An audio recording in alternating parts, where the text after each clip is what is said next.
Tal como exponía en el último vídeo, esta mañana finalmente se ha presentado por mi parte una querella en el Tribunal Supremo contra la vicepresidenta del Gobierno, Yolanda Díaz, por un presunto delito de omisión en el deber de perseguir delitos. Y he decidido hacer este vídeo no para comunicároslo, sino para explicar los motivos que hemos encontrado, no solamente yo, sino también un grupo de abogados, de los cuales destaco también la colaboración y ayuda de Raúl Castañeda de Perico Jurídicos, entre muchos otros, el encaje en el tipo penal que ha podido tener la conducta de la vicepresidenta del Gobierno, que puede, y bajo nuestro punto de vista debe llevar a la vicepresidenta al banquillo y ser inhabilitada por los hechos cometidos de manera reciente esta misma semana a la hora de reunirse, promover con publicidad y firmar además un acuerdo conjunto con unas manifestaciones muy concretas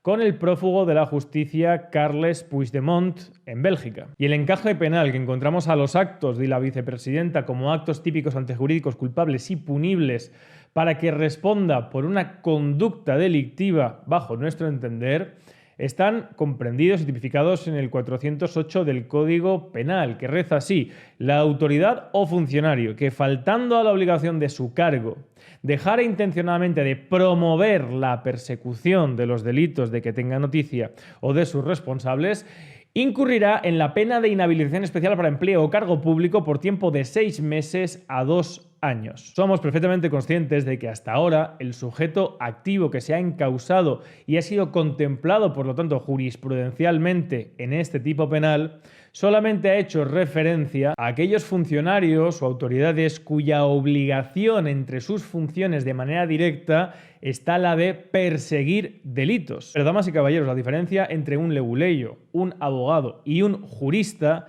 es que el primero solamente reproduce lo que hicieron otros. El segundo aprovecha lo que hicieron otros para encajar sus pretensiones. Y el tercero es aquel que, además de todo eso, tiene conocimientos de hermenéutica y de interpretación jurídica para conocer la jerarquía y los aspectos básicos de la interpretación y de los actos jurídicos, es lo que posteriormente da y amplía la propia jurisprudencia. Sin abogados conocedores de los aspectos sustantivos del derecho que se atrevan a buscar el encaje en los procedimientos en los propios tipos penales, no habría jurisprudencia que aclare o dirima cuestiones caso por caso que después, como digo, son aprovechadas para otro tipo de procesos análogos. Pero no todos los procesos bajo un mismo tipo son análogos. Y en este caso, el tipo penal no precisa el carácter de autoridad o funcionario público responsable de la conducta omisiva, sino la concurrencia de sus elementos típicos, lo que está fuera de toda duda al respecto, bajo nuestro punto de vista,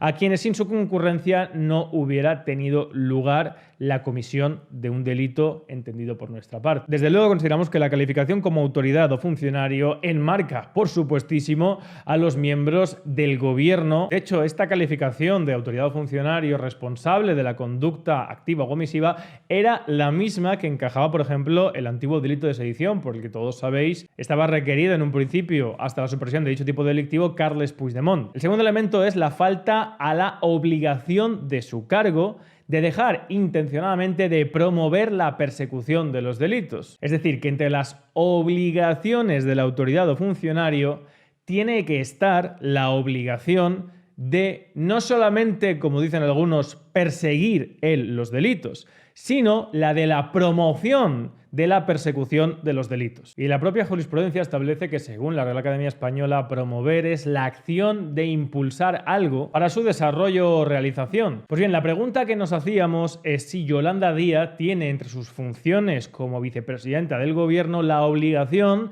de promover la persecución de delitos. Y efectivamente, de acuerdo con el compendio normativo, con la legislación española, nosotros consideramos que desde luego sí, pero no cualquier tipo de delitos. En primer término, el encaje legal de dichas obligaciones se encuentra de manera genérica en algunos artículos constitucionales como el 97, que establece la administración civil, militar y la defensa del Estado y servir con objetividad a los intereses generales y actuar con sometimiento pleno a la ley y al derecho. En segundo término, de acuerdo con el juramento rituario necesario para adquirir posesión del cargo, según el Real Decreto 707 de 1979 del 5 de abril, la fórmula establece que se tiene que jurar o prometer cumplir fielmente las obligaciones del cargo con lealtad al rey y guardar y hacer guardar la Constitución como norma fundamental del Estado. Y aparejadamente a ello, la ley del gobierno, la 50/1997 del 26 de noviembre, establece en su artículo 1 directamente que son funciones, es decir, obligaciones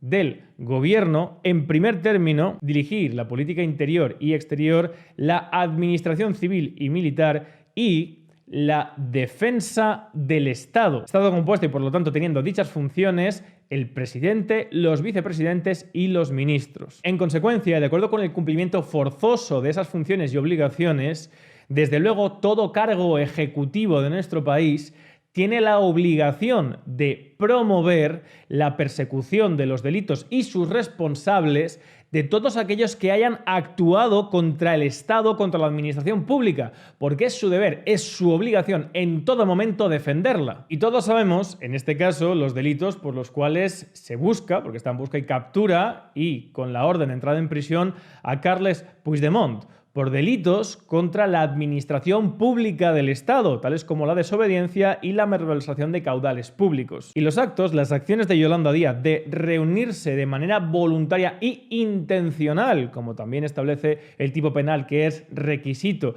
y realizar una puesta en escena para dar un mensaje público de relación normalizada como si no existiera esa orden, esa búsqueda, este procedimiento abierto contra esta persona, contra Carles Puigdemont, para haber cometido delitos contra el Estado, desde luego es incompatible y excluyente con el deber que tiene Yolanda Díaz entre sus funciones de en todo momento defender las instituciones del Estado. Más aún cuando después de dicha reunión, en un comunicado público y conjunto, Carles Puigdemont y Yolanda Díaz manifestaron que estaban de acuerdo en explorar todas las soluciones democráticas para desbloquear el conflicto político y que los problemas políticos deben volver a los cauces políticos. En consecuencia, consideran que están ahora mismo en la vía judicial y que tienen que pasar a la esfera política abandonando la vía judicial, abandonando la persecución de los delitos o de los responsables de dichos delitos contra el Estado. Más aún cuando, además, escasas horas después, Carles Puigdemont salió en otra comparecencia pública estableciendo como requisitos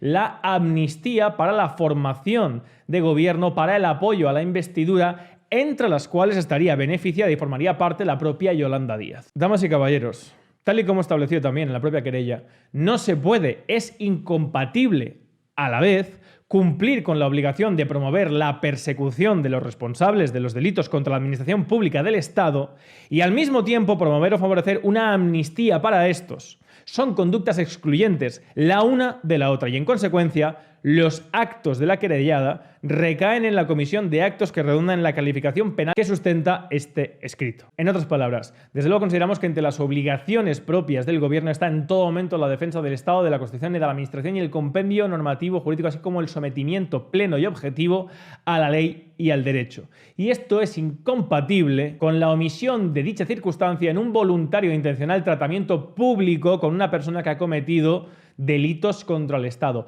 Más aún cuando se reconoce que se está realizando con la finalidad de establecer una negociación que puede culminar en una amnistía, es decir, en la supresión del delito, en considerar que, de acuerdo con el Código Penal, aquellos que han actuado contra la administración pública del Estado no lo han hecho por una finalidad de permanecer en las propias instituciones del Estado y, por lo tanto, buscando un beneficio propio.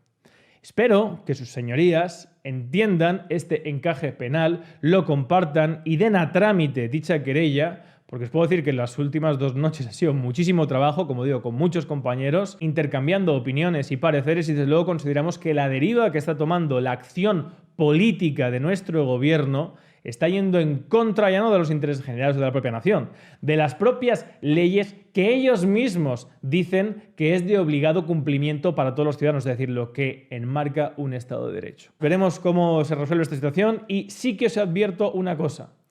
En los próximos días vamos a notificar una manifestación ante la sede del gobierno contra la posibilidad de una amnistía. Hemos llegado a esta situación precisamente por la corrupción intrínseca que tiene la Constitución, no democrática de 1978, que ha reconocido las facciones del Estado que derivaron directamente del franquismo, un reconocimiento creado desde el punto de vista subjetivo de la nación, que es una concepción fascista y totalitaria de la nación. Repito, toda concepción subjetiva, toda persona que considera que desde el poder, desde el Estado, se puede crear o modificar totalmente la nación, tiene una concepción subjetiva que desde Herder, Fichte y los discursos de la nación alemana, pasando por Max Stirner y el nacionalsocialismo alemán, o el fascismo en Italia, o incluso el propio franquismo en España, redundan en la idea de que la nación es un proyecto que depende de la voluntad, que es un proyecto sugestivo.